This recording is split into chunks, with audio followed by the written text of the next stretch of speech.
Ourselves. I'm Robert J. Moore. I'm an international best-selling author, and I'm here to interview the one and only. Go ahead, introduce yourself. Don Green.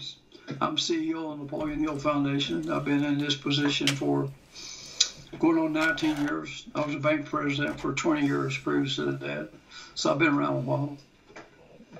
So what do you think the difference is for being a bank manager across to being with Napoleon Hill? It's having passion for what you're doing. You can learn anything if you're willing. To be successful, all you got to do is have something on your mind when you go to bed, wake up with it on your mind, and when you're having your meal of the day, think about it. Chapter 2. It's not that complicated. I think mostly it's having a passion to do something and be willing to do hard work and have persistence, and so it's not that complicated. But everything's got a price, and most people are not willing to pay the price. Well, that's the thing. That's the thing. A lot of people they give up 10 minutes before the miracle actually happens. Yeah. I mean, I used to be one of those. I mean, I'm not going to lie. I was a troublemaker before. I was a drug addict, alcoholic, and for the longest time. Age 31 is when I switched things around, right? And I started reading Napoleon Hill, right? And I started reading all these different things. And I said, well, something's going to happen. And someone actually gave me the advice. And it was Les Brown when he said, don't let someone else's thoughts become your reality. And it was like, boom, it was a change right then and there. Yeah, sometimes we can learn what not to do is important to learn what to do. That's correct. I think there's too much emphasis put on overcoming adversity. You can avoid a lot of the adversity simply learning what not to do. That's as important sometimes as learning what to do. For example, if someone tells you that stove is hot and you'll get burnt if you put your hand on it, I don't have to experiment. If I see somebody making the same mistake, I can learn from it what they did wrong and correct it, or I can say, I'm not going to pick up at a horseshoe that's just come out of the coals. I've heard it will burn you. Some things you accept as fact, and you don't live long enough to make all the mistakes. You have to avoid some of them. I tried making my own mistakes and tried learning by my own mistakes. I became old fast. Yeah, you can go under but keep making the same mistakes. The Einstein gave us that perfect definition of insanity. It was doing the same thing over and over again. That's right. Expecting different results. Well, look at Chapter 2. If you want to move things forward, look at Chapter 2. Chapter 2 actually helps you out in Napoleon Hill when it talks about what do you want to accumulate in a period of time. But a lot of people, when they do that, they don't actually put the specific time date on it. They don't actually put what they're going to give back on it. Right? They're not going to tell. They're not going to tell people. And that's the big one. They skip that one. Yeah. Because it says what do you want, but then it asks you basically what do you turn to give. If you want corn out of the garden, you either got to plant a seed or you got to exchange some money for it. And they seem to want to skip that step. And I remember I did a fundraising with Zig Ziglar one time at a Christian college, and Zig said, did you get anything in the mail from Sears Roebuck today? And of course, the answer is no. He said, you must not have ordered nothing. So, if you've not planted a seed, don't sit there with your hand out wanting something to be put in it. So but true. A lot of people are sitting there with their hand out, and they haven't done anything to deserve it. There's only one way you can make money, and that's through selling. You either got to sell your services or a product. If you can sing, tap dance, tell jokes, write books, whatever, or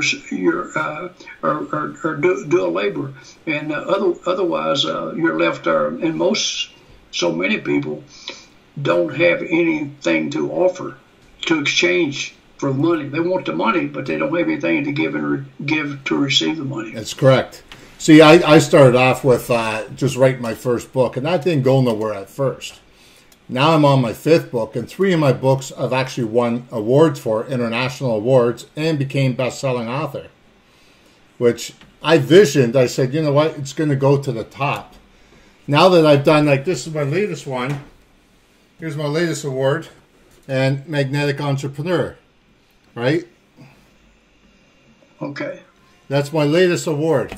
And I just got that. I just launched. It was 24 hours before become international bestsellers. Because I put 15 different people, different co-authors in there. Some of these people have been writing books for a long time but never became international bestseller. Some of these people are in the media and never became bestseller. And I said, I vision it's going to happen for all 15 of you. And he says, how? And I said, trust me. Just put the trust in me. It's like Napoleon Hill says, put the trust in yourselves, put the trust in yourself in order to make it happen. So we put it out to the universe, and it happened. Well, I guess I did outwitness that one, and it is sold right at 200,000 copies. Yeah, I heard that. I was going to say that. That's a bestseller. Approximately 40 foreign countries, and that's where most of our money's made. Because we get an advance up, front. So tell me something. Why should someone read Napoleon Hill's book? A lot of people sit there, look at it, and they use it as a doorstopper. Well, I can tell you, Jim Stovall, who's a blind guy, has written 40-some books. One of his books sold 5 million copies. 8 of them have been made into movies. Been a friend for a long time. The guy's blind, and I can tell you that he's got a stock portfolio up in the millions. And he said he used to ask people if they had read Think and Grow Rich. But then he started realizing, he said if they had money, he asked them what year they first read Think and Grow Rich. And so, you know, the list is a mile long. So, I mean, I get questions like, why should they read it a long time ago? Why should they read it again?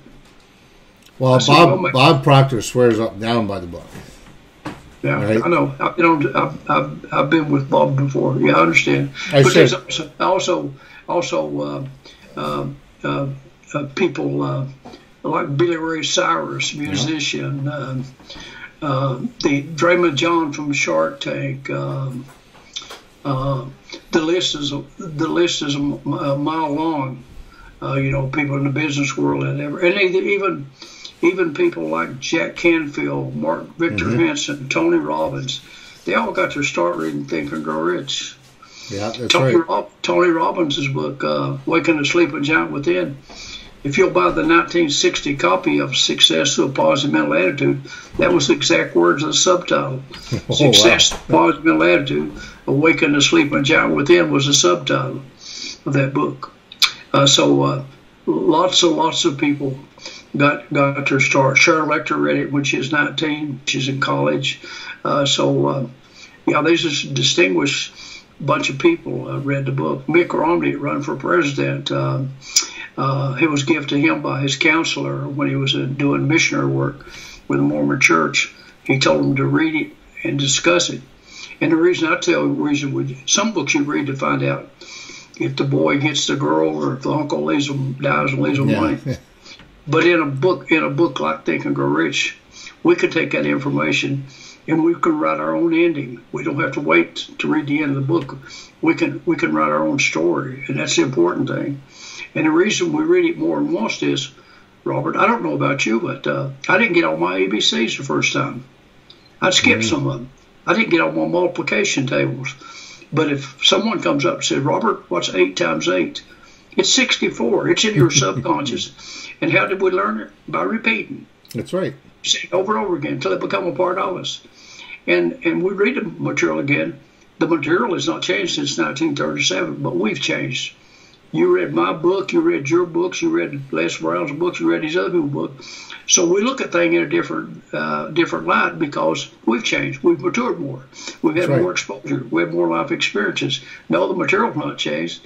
And so that's the reason you should read the thing more than one time. Unless you one of those people that gets it all down. I mean, I know Joe Dudley has got I've been with him. He came here and spoke to kids at college. He told me he read it more than 300 times. His staff, he gets them together once a week, and they discuss some part of Think and Grow Rich. And the guy's up.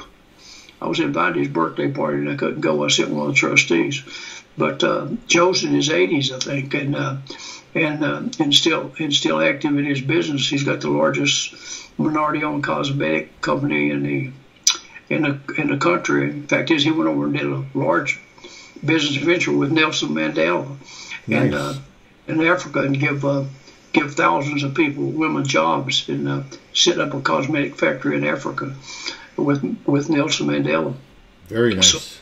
So we know that every day that the material has influenced people. We hear of different ones. We hear of different ones on a regular basis. Well, when I first started out, I hired a guy in Toronto. He used to be the operations manager in Toronto for Think and Grow Rich for Napoleon Hill there, and pressured me on learning the book. So now I study and study and study it. Well, we lost our book in Canada. I have a good friend, Satish Verma, and he's a tremendous story. He grew up in slums in India, was able to come to Canada on a scholarship and then get a master's degrees in psychology. Mm-hmm. So, and he had failures, but he used some of his last money to take the course in Think and Grow Rich, and it's unbelievable. He's got connections all over the world. I mean, like I recently licensed our material and went down there to Jamaica, but the list is unbelievable. I mean, we licensed our material with Sri Lanka, West Germany, South Africa, Dubois, Egypt, all of North and South America, all of Central America, some of the Caribbean islands, and we're working on those. At present, we have close to 500 foreign publishers. Wow. We have 17 different publishers in Russia. I have 18 different publishers in China, 40 some in the Hispanic language. So our books we publish all over the world. I publish books in Iraq, Iran, Afghanistan, Turkey, Cyprus, Slovenia, Ukraine, Belarus, you name it. I got an inquiry just a while ago from Pakistan and one from Portugal. But in a given day, lots of days we'll get 10 or 12 inquiries from 10 or 12 different foreign countries in one single day. Wow, really? That's good. That's really good. Now, how many books have you written personally? Well, I did success. So everything I know about success I learned from Napoleon Hill. That's mine from beginning to end. But we've done all kinds of books. It's Napoleon Hill's material, so I don't put my name on it other than the fact is, like here's a little book I just did, and now it would be called a bestseller. It's the 5 Essentials of Think and Grow Rich, because I realized it earned its advance up in the first on the first report, first royalty report, and I don't even know how many since a few months it got out, because I gave away 15 of them to publishers when I was in Frankfurt Book Fair about 3 weeks ago, and we've done numerous contracts on it already. Wow. And the only thing it's all Napoleon Hill material. I call it based on international bestseller. The 5 Essentials of Think and Grow Rich. I don't want people. I took the most important parts, and the only place you'll see mine in there. I wrote a long preface explaining the book, quite a few pages. My name, my signature is on it. That's the only place my name appears in it.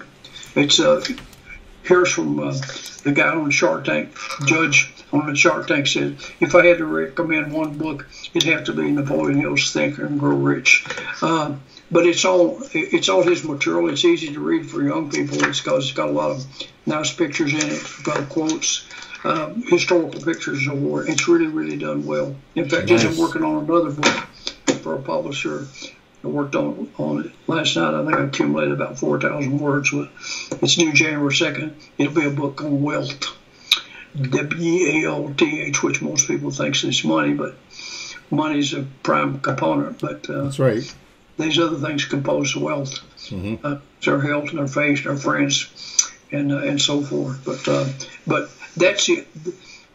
That's the one that I wrote because I had a request for it. I wrote because it's kind of my story, and it's in, and I did some book tours. I was on CBS Morning Show, and I did some books a million, but I couldn't hit the road with it. I got too much to do. I went to California a couple of times. I went to Books a Million and did lots of interviews, but mostly from the office. But it's in about 15 or 16 foreign languages, and it's with McGraw-Hill. It's a nice hardback, and it's the audio's with Brilliance. It's not my voice, but which is fine. My wife was ill at the time and I couldn't travel. So, but anyway, people want to read Napoleon Hill, and I'm a business person, entrepreneur, what you want to call me. I want to give the public what they want. The book is Napoleon Hill. The most important parts of what I consider out of Think and Grow Rich, and it's easy for young people. It's young people to lead. Here's a picture from the archives. Thomas Edison, John Burr, and Henry Ford took in 1914. There's just some historical. There's just some historical.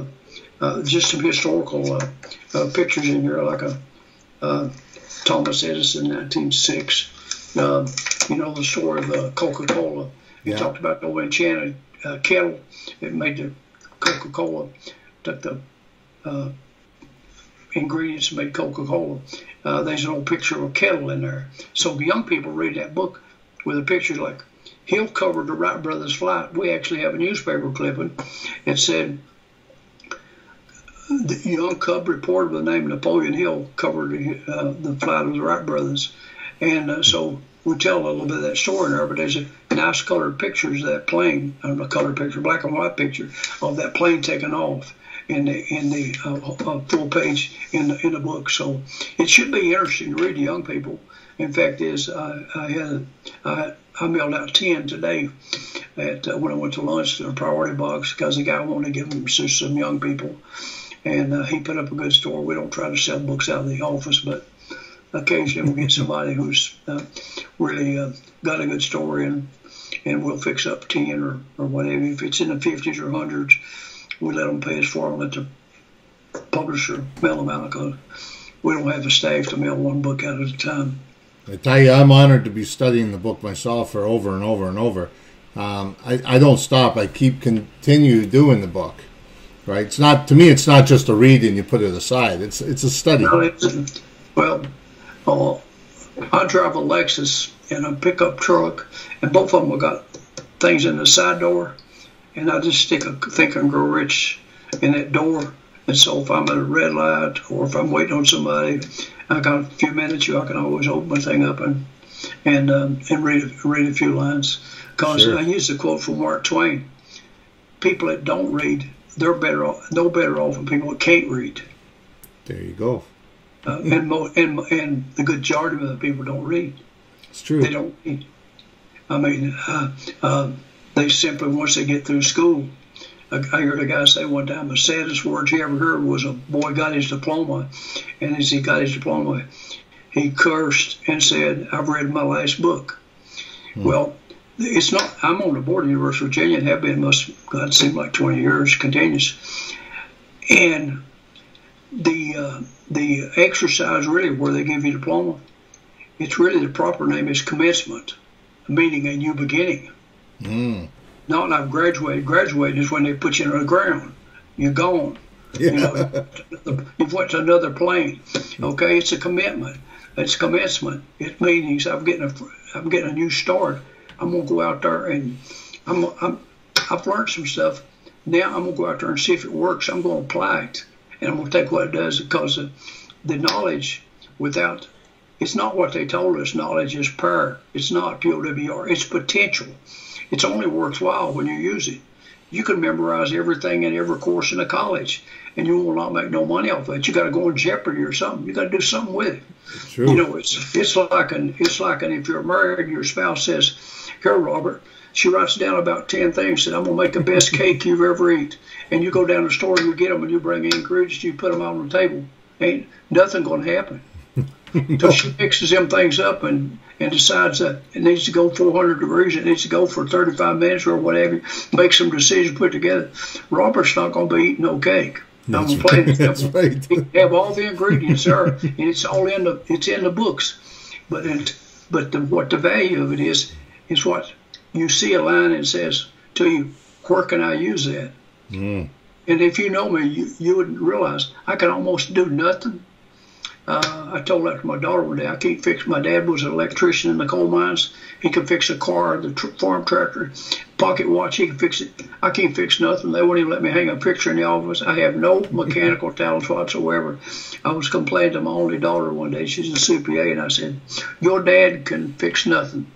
She said, "But you've been pretty good at making money." So I guess we can't all have all the talents, and I don't even claim to.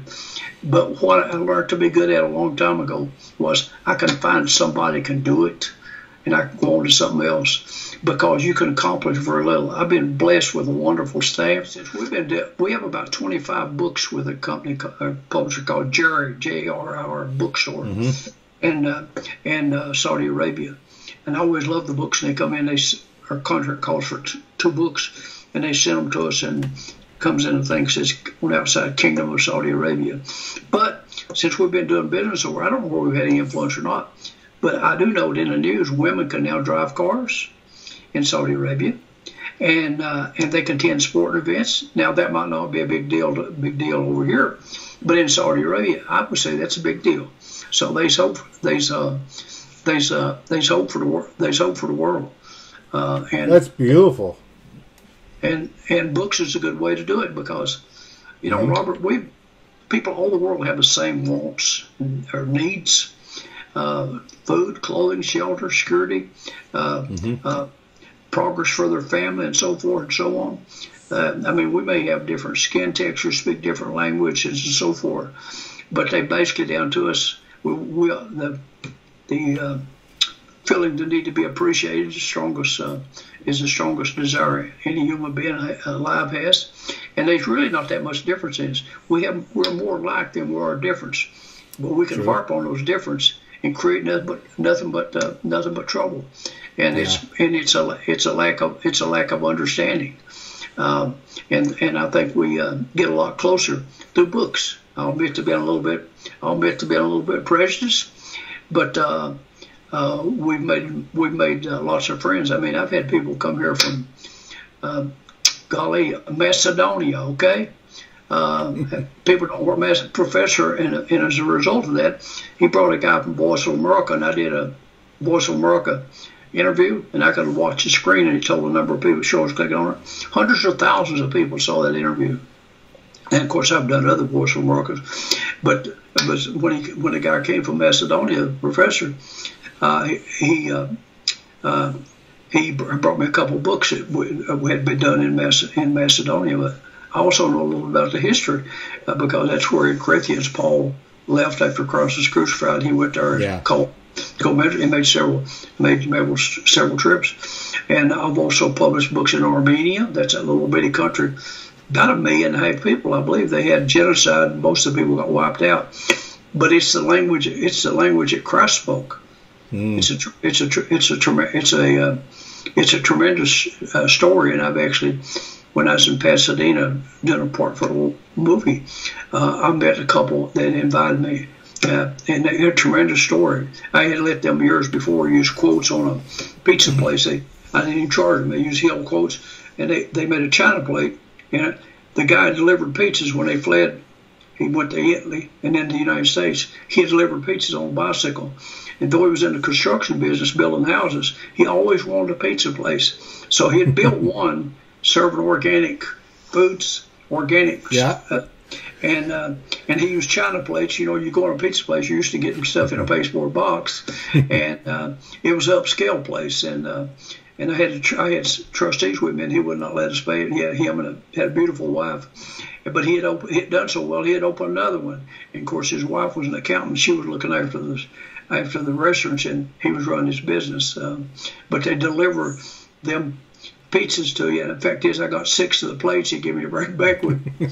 They got in the pot. You're eating a big old pizza, and you get as you eat the pieces, you can see the Napoleon Hill quote on the different quotes on them plates. I thought it was kind of cool. And he wouldn't let us pay for the food, so it was kind of neat. So the learning experience And the friends we make is you couldn't put no price on it. But the young people will. That's a beautiful thing. We've endowed 20 scholarships at the University of Virginia. We have Napoleon Hill Scholars, which are the best of the best kids in school, and they under a professor, they go into the schools, detention centers, job corps, high schools, grade schools, college, different avenues, and there will be 2 of them or 3 at a time, and they'll present one of the principles, like coordination or applied faith or so forth. And the kids get $4,500 a piece a year as long as they're in college. Nice. So and plus we set up a professorship in Napoleon Hill's name, and we keep adding to the scholarship, so we keep bumping up the money they get.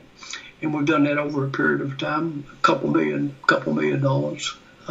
So that's the reason we do what we do, because I see the effect of the kids that went through the programs that stayed in touch with us. I could tell you story after story after story. It's a good feeling.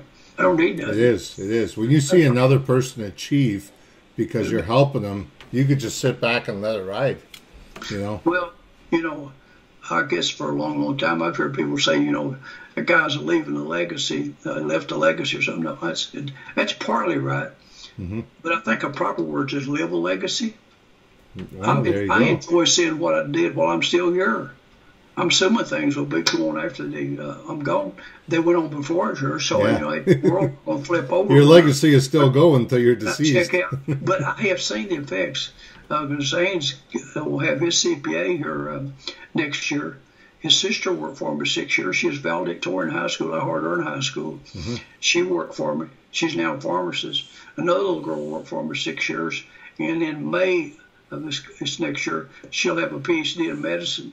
So just being around those young people and seeing what progress they make and all, it's very rewarding. And that's the reason we do what we do. I'll tell you something, because of the book, honestly, because of the book, me reading the book, studying the book, living the book, and putting it out there, I got off the drugs and alcohol over 13 years now. I got social service worker diploma, my dictions degree, my BA in psychology, master's in counseling psychology. I've got honorary doctorate degree, right? I've won Citizen of the Year. I've won numerous awards because of the fact that I put myself in the proper perspective up here with that book. Well, the same was me. I've been that, and I've served as president of the foundation board, which is a money raising arm of the college, for 15 or 16 years. I've been president of the Chamber of Commerce. I've been Citizen of the Year. God knows, the chairman of the board of Catholic Hospital for years, though I'm not a Catholic. I'm president of Kiwanis. I've had all kinds of honors bestowed upon me. I got the Sam Walton Award, Volunteer Award to college one year. The list goes on and on. But being able to be in a position to help other people is less fortunate. Acts 20:35. More blessed to give and receive, and I learned that from my parents many years ago. Yeah, you know what? When I received these awards, I told them, I said, you know, why am I getting these awards? They said, because you're helping so many different people out. We want to reward you for helping them out. I said, that's a good feeling right there, to know I'm helping these people and they're achieving, right? But it doesn't all go to me. I always say, you know what? Give Christ the credit, because I'm just doing the work. Yeah, the Acts 20:35 was my verse of the year for 1 year, and every morning we should get up and say, "Lord said, let me help somebody today." Yeah. And it's not necessarily money. Sometimes it's a book. I remember when my mom was 90. She said, "Don, you give away a lot of books." She said, "You guess them kids read them?" I said, "Some of them do." I said, "Cause I did. I read them." Yeah. So you know, that's where it ends. I'm sure a lot of them don't read them, but hey, listen. The ones that do makes all the difference in the world. If five come back to them later. If 5 out of 100 do, then that's 5 you touched. 5 more than before. Yeah, your obligation ends when you present it. That's right. You know, and Hill wrote over and over again. He said, when the student was ready, the teacher would appear. You know, everybody's in the same room, here's the information, but because their biases or their previous education or previous experience, they're not going to interpret them all the same. I mean, I've had people tell me that, that the book Think and Grow Rich wasn't about money. I said, we need to read it again. It's your impression. The original book, here's a copy of the original book, which is the best-selling Think and Grow Rich book out there. The original copy said, for men and women who resent poverty. He said in the book, he wrote it for the millions of men and women who were living in poverty and in fear of poverty. Either one of them is damaging. If you're in poverty or you're fear you will be in poverty, they're damaging to you. And there's so many of things that poverty does to you. It destroys your happiness. It destroys your self-esteem, your self-confidence, and on and on and on. It affects your health. It has a lot of byproducts which are not necessarily good for you. And so it was. And of course, he matured as he got older. The last book he published before he died was Grow Rich and Peace of Mind. He realized it took more than money to have a complete life. You have to get yourself and sometime we have time, we'll go through the uses of money. I think I figured it out a long time ago. But most people never reach that stage. The final use of money is being in a position to make a difference in other people's life of your own choosing. That's right. If you choose to help your college, your grandkids, your church, St. Jude's, wherever what worthy cause, but you can make a choose. Most people never reach that stage. They're sitting back there and they've not figured out the proper use of money. They haven't had discipline. They didn't do the second use of money. First one, food, clothing, and shelter. President Eisenhower said, if all you're getting out of life is food, clothing, and shelter, get all three of them in prison. Life should be more than that. But you have to learn the proper use of money and what money is for and what it can do. The same money that buys opiates or what they call them drugs is the same money that could be sent to St. Jude's to do research to save a young person's life. You know, it's not the money, and money is not the root of all evil. It's a love money. The same money can be used for good deeds or it can be used for harmful. But we can make that. We get to make that choice. That's our choice we make. You know, I'm in the position today that last year on Father's Day, I called my dad over, and I said, Dad, I want you to sit down and tell me, are you going to continue doing this job you're doing? Because you're killing yourself. You need new knees, new hip. He says, I can't afford to retire. And I said, how much do you need to retire per year?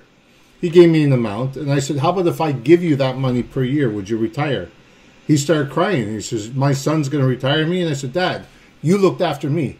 It's my turn to look after you. Now, I did that for 2 years. Helped him out for 2 years, but he died afterwards. But he died a happy man, a proud man. Well, that's what we're supposed to do. And sadly, most people never learn the discipline of money and what money can do for them. You know, money's just a tool. It's plain and simple. It's a tool. I've read everything Warren Buffett has ever wrote, I think, and I followed him. I don't have Warren Buffett's money, but I guess I'm not doing bad. But Warren Buffett said it real good. He said, if you're not making money while you're asleep, you'll never be rich. Yeah, it's true. It simply means you got to have some investment stuff out there. Not many people are going to have a job. Here was a goal of mine at a young age. I said, if I can ever have enough investments to pay me as much as a salary is paying me, I'll be in good shape. Because it's the money above your living expenses that you can invest. You know, it's what you do with that money's left over. That's right. Do you go buy Microsoft stock, Amazon's, Walgreens, Walmart, Johnson & Johnson, Pepsi-Cola, Coca-Cola? I had a guy come out of the bank one day as I was going in. He had a phone in his hand, cell phone. He said, Don, I know you're a banker. I know you do investments. Well, I got a little money. What would you invest in? You know what I told him? I could have told him, listen, I own Verizon stock, I own AT&T stock, and I own Vodafone. Everybody's got a phone. Most people got 2 or 3 of them. But I never told him that. And I would tell you the same thing if you asked me. The best money you ever spent was money invested in yourself. The second best money you'll ever invest in is money you invest in your employees. Yeah. Because if you got continuously, who you going to listen to? You know, Warren Buffett, you can learn from him, but some of the things he invests in and the amount of risk he can take, it might not apply to everybody else. But you know, he invests in Coca-Cola, one of his largest stockholders. There's a bit Apple, for example, and so forth and so on. And you know, he's been right a pretty good portion of the time, so we can learn from him. But we have to do those things if we're ever going to get ahead, because otherwise it's like spinning the wheels, and we never. And then what happens in people in later life, and I saw it over and over again, they get disillusioned. I mean, I was at a picnic one time, and a family member said, and I was a young banker, you know, I was making money. And believe me, when you be a bank president, you can have money coming on the side. You're in pretty good shape, especially for 20 years. And this guy said was, the only two people that's got much money either got it dishonest or his give to them. And I called him by his first name.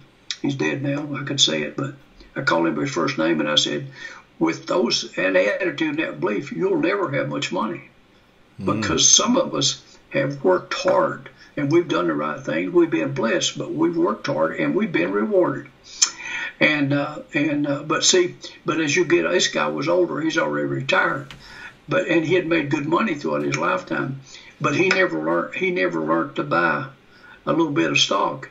People like that, they'll go, if they got a little extra money, they go buy a camper. They'll go buy a boat. They'll buy things. You know, one of the lessons Warren gave me when I was a young banker, he hired me in 1975, which is about, 43 years ago. He said, you got to be careful about owning non-earning assets. And that means simply things that, like boats, and also those things, they have a way of fast depreciating. Oh, yeah.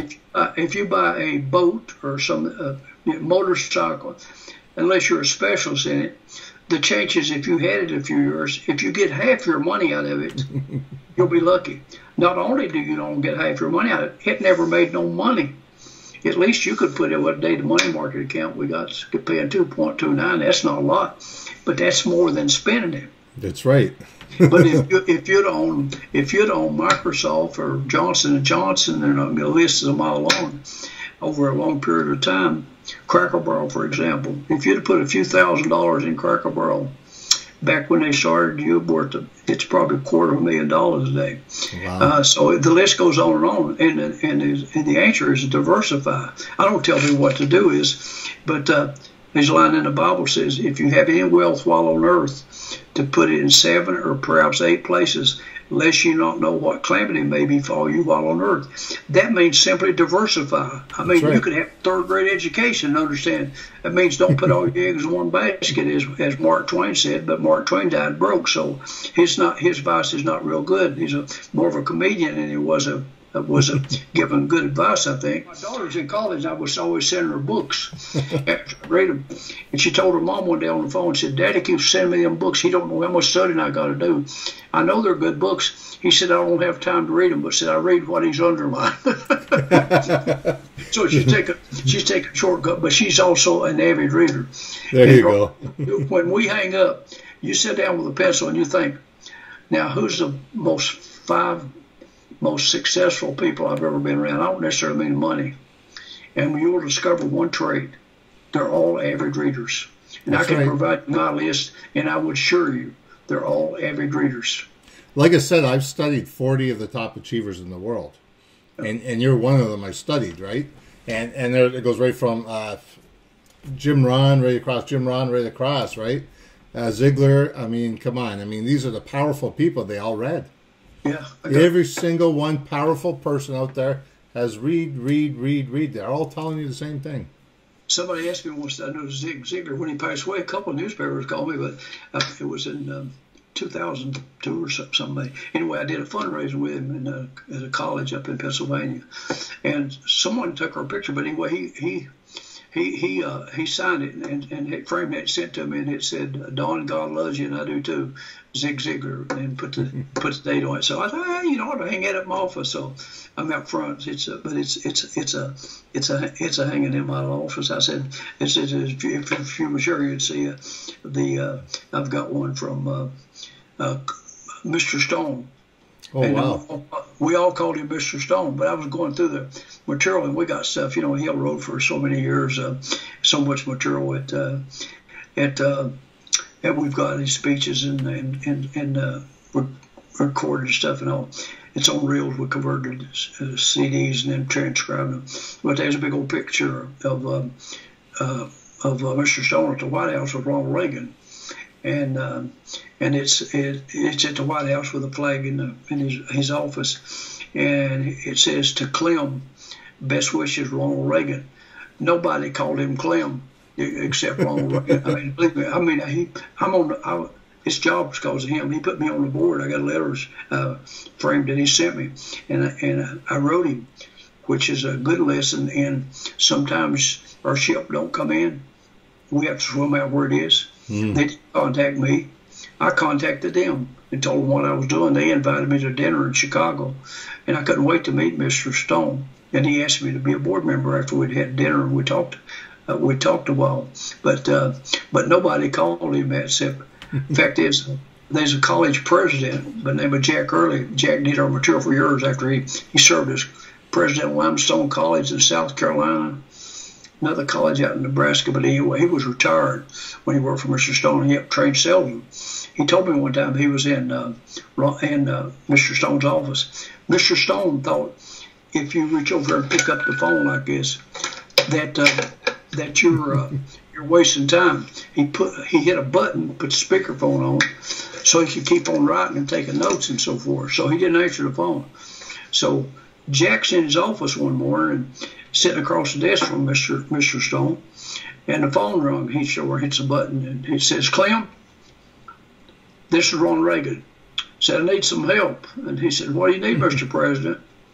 He said, "There's a little school down there in Chicago, private school, but said it made the newspapers. Said, looks like they're broke and they're about to have to shut down." Said, "You think you could raise some money for them, keep them going?" And Mr. Stone said, "No." He said, "I don't have time." But said, "This man here sitting at my desk does, and he'll take care of it for you." And of course, what I thought is funny about it is, I thought everybody on the board, people know him forever, he was Mr. Stone. I never in my life heard nobody refer to him as Clem. But I guess if you're Ronald Reagan, you could call him Clem. He was a big conservative guy, Mr. Stone was, and lived to be 100.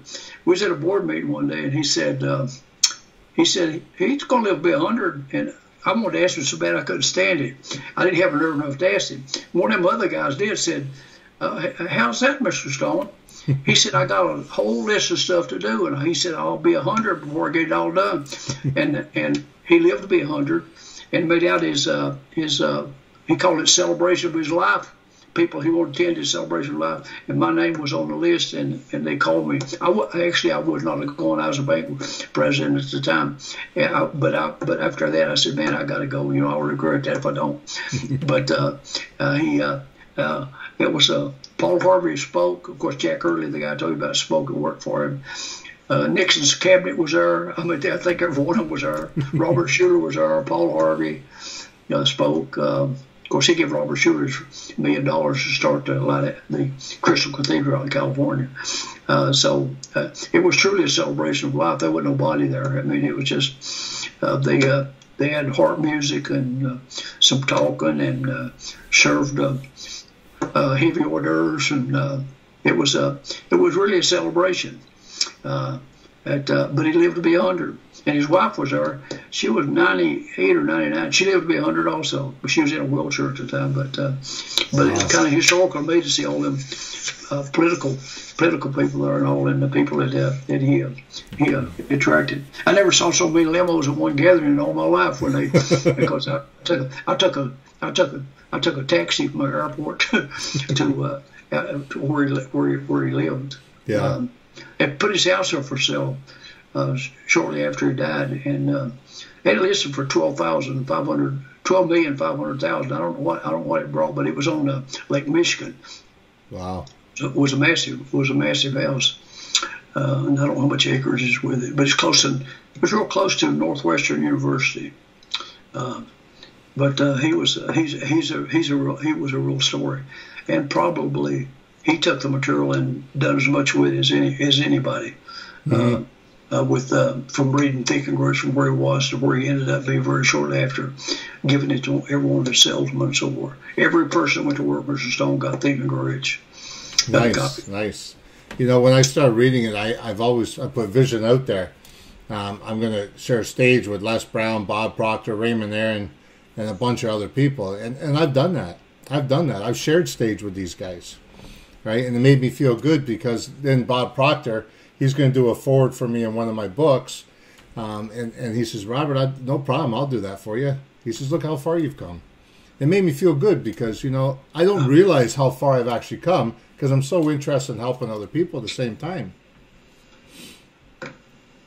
Yeah, I understand. What would you tell a person that's just beginning their journey with your book? I would tell them to read Think and Grow Rich, mm-hmm. and to decide what they want.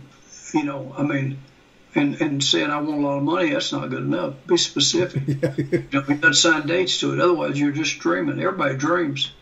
But commitment, when you write it down, it's a contract between you to do something. You know, it's a contract everybody saying, this is what I'm going to do. I'm thinking I'm going to date it and put my name on it. Mm-hmm. You know, I can tell you some of the things that I did when I was young. I mean, at 20 years old, making $1.10 an hour, and got to be careful because you end up with them. But I put it on 3 or 5 cards and showed my wife. It was $1 million in the bank, a black Mercedes, and a gold Rolex. And which is stupid. I mean, I'm probably age 20 years old, making $1.10 an hour, but I'd read them books and I was all enthused and I believed every word of it. And she said, you may think I'm crazy, but I believe you. And then a few minutes, I was reading something other. She's watching television. She said, but don't tell nobody. I said, I'm going to tell nobody. Why? She said, because if you tell them, they'll know you're crazy. And we laughed about it. We laughed about it later. Now, and I did have two couple black Mercedes, and I still wear the gold Rolex. And of course the money wasn't that hard, but still, yeah, I would not do that today, because when you don't have no food, what do you think about? Food, right? Yeah. You don't have money. What do you think about? You think about money. Mm-hmm. So, but your priorities change.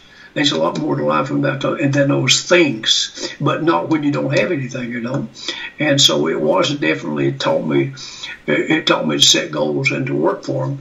And so you just have to be a little careful what your goals are, because, you know, we usually don't rise above our expectations. We don't expect much. We're not going to end up with much. And then that way we think we're not disappointed. But listen, Michelangelo, and we can end it with saying, Michelangelo said, it's not that we set too big goals and fail. It's that we set too little goals and succeed. Mm-hmm. And that's important, because people, they're afraid to so-called to go out on a limb. Well, what they say, that's where the best fruit is. They're afraid that their wife's going to say, well, I told you, Robert, that wouldn't work. Or someone says to you, Robert, you ought to know better. See, you've got that in the back of your mind. Rather is, I developed the attitude was, I remember when I was in high school, I was nominated most likely to succeed and finished second, finished to some guy who played sports. And he died drunk going the wrong way on the interstate. But that cost my mind a lot. And you know what my thing was? Watch me. I'll show you. Yeah. You know, I wasn't bitter or nothing like that. But if anything, it enthused me, you know, to say, hey, he was wrong. Mm-hmm. You know. And definitely, I think I've done a pretty good job of proving it. I'd say, I'd say. I've enjoyed it, because, and you know, the trustees asked me, Don, how long are you gonna keep on doing this? I said, somebody else will have to answer that. As long as I'm enjoying it. I said, when I don't, I'll tell you. I said, but probably somebody up there is going to control it, because I can't imagine. I can't play golf every day. I'm not that good anyway, and I sure can't sit and watch television. Though I owned a cable TV company at one time, and I can't sit there and watch television all the time. I do like to read. I can take a lot of time to read, because I've got several good books I want to read. One of them on Leonardo da Vinci. He did the book on the bio on Steve Jobs, which was really interesting. He said, nice, yeah. Steve Jobs. He did Ben Franklin. He did the basically, I wrote books on geniuses, mm-hmm. And he said Steve Jobs called him and told him, said, why don't you do a book on me? And he said, well, you've not been around hardly that long. And he said a couple months later, he found out Steve Jobs had deathly cancer facing the desk. Yeah. So he called Steve and said, I'm ready to do that book on you. And they sat down and did the bio. And what you learned from reading Steve Jobs' book was, he said of all the qualities he possessed, he put the most into persistence. Nice. You know, sticking with it.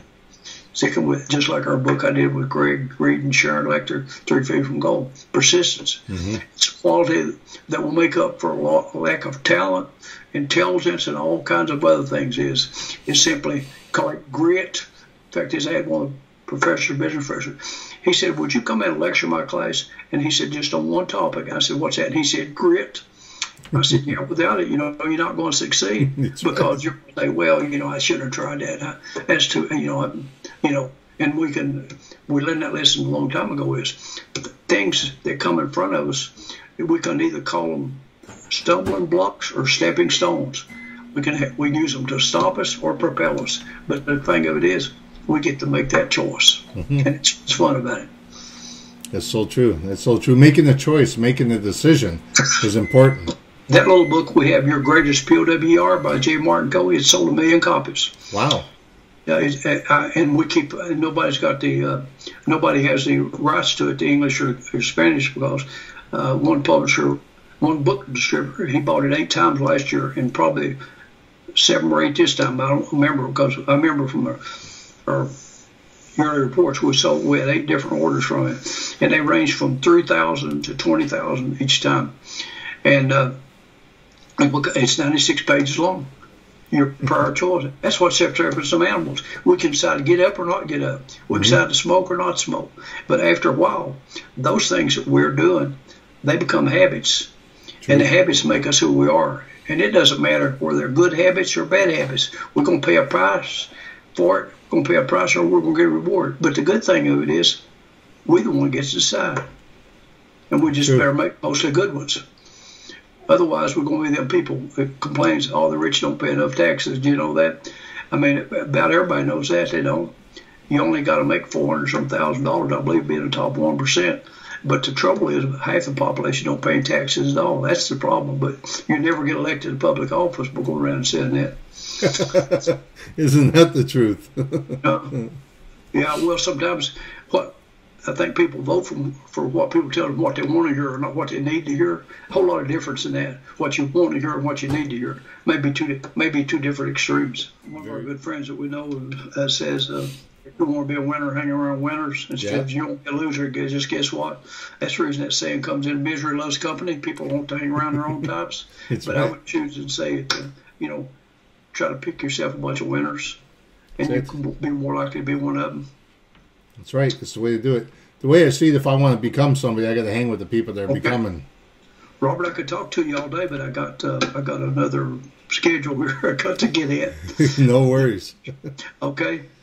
But it's been a pleasure. It's been a pleasure and an honor to talk to you.